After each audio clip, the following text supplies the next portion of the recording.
bloguinhos, tudo bem? Aqui é a Isa do blog Bertobio e no vídeo de hoje eu vim conversar um pouco com vocês sobre epigenética. Bom, todo mundo estuda genética na escola, ou pelo menos algum dia já estudou, mas epigenética é uma linha razoavelmente nova e muita gente não tem oportunidade de ver isso na escola, então por isso que eu trouxe aqui pra vocês como conteúdo. Eu vi só na faculdade e eu acho que é um assunto muito interessante pra todo mundo.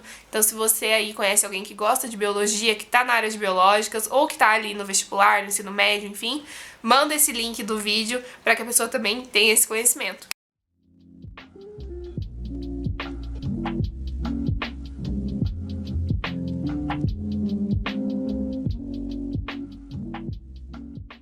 Então, epigenética, se a gente for fazer como se fosse uma tradução da palavra, ela quer dizer que é aquilo que está acima da genética.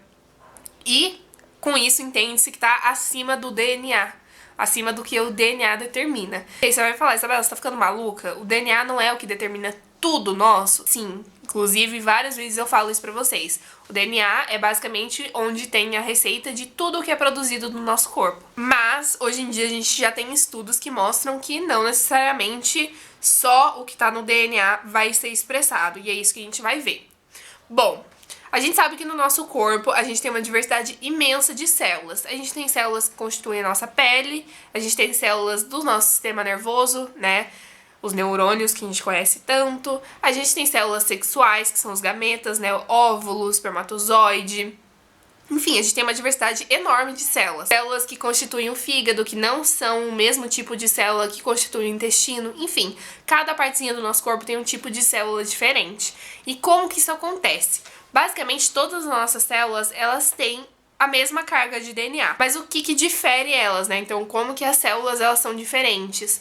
Basicamente, isso acontece por uma coisa que chama controle gênico. O controle gênico, ele vai determinar quais partes do meu DNA vão ser expressadas para formar aquela célula. Por exemplo, a minha célula da pele, ela tem algumas partes ativadas e outras inativadas que a tornam a célula da pele. Já a célula do meu intestino, por exemplo, ela tem outras partes ativadas e outras partes inativadas. Muito possivelmente, a maioria das coisas que estão ativadas na minha célula da pele não estão ativadas na do meu intestino, porque são tecidos diferentes, funções diferentes, então elas precisam, ao mesmo tempo que elas precisam ter a mesma carga genética, elas expressam essa carga de maneira diferente. A gente sabe hoje em dia que esse controle, ele é muito relacionado com o que a gente tem aí no nosso mundo externo, né? O que tá rolando fora do nosso corpo.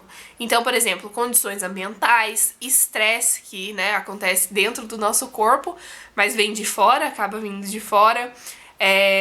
Questões também hereditárias, mas que não são passadas por DNA. Inclusive, eu lembro do meu professor falando, né, que, por exemplo, se a gente tem um pai e uma mãe que tem muito medo de aranha, muito possivelmente o filho já vai nascer com esse negocinho, assim, com aranha. Geralmente já tem esse fator.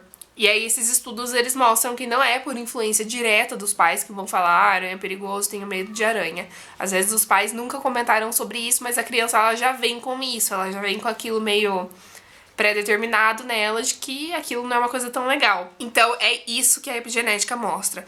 A epigenética mostra que esses controles, né, inclusive essas questões que são hereditárias, elas estão acima do DNA, porque elas acabam controlando o DNA, controlando o que vai ser expresso pelo DNA. E aí esses genes do DNA, eles não trabalham sozinhos, a gente sabe disso basicamente, né? A gente é um corpo inteiro, a gente é um organismo inteiro, o nosso DNA ele expressa uma função e basicamente muitas forças maiores vão atuar em conjunto e se relacionar com o ambiente para que a gente seja do jeito que a gente é.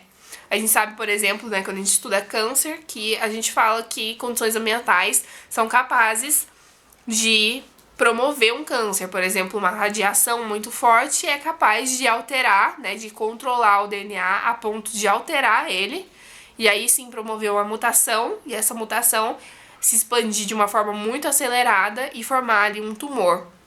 Então, basicamente, é isso. A epigenética estuda isso, e eu acho isso incrível, mas ainda parece muito, assim, longe, né? Eu não sei se a gente tá muito acostumado com questões tradicionais da genética, em acreditar que tudo tá no nosso DNA, que quando a gente vê uma coisa dessas, assim, que acaba fugindo um pouco da teoria que a gente tinha até então, fica um pouco difícil de acreditar, né? mas é a realidade, é a ciência que tá cada vez avançando mais, e é isso. Lá no meu blog eu tenho um post um pouco mais completo sobre o assunto, na verdade eu tenho 2 posts sobre o assunto, um a nível de graduação e um pra você que quer saber o básico, assim como eu trouxe nesse vídeo, tá bom? Então eu vou deixar ambos os links aqui pra vocês, espero muito que vocês tenham gostado do vídeo, não se esqueça de se inscrever no canal, de deixar o like pra mim porque me ajuda muito, e de comentar alguma coisa aqui embaixo que também ajuda muito no engajamento. Super beijo pra vocês e até o próximo vídeo!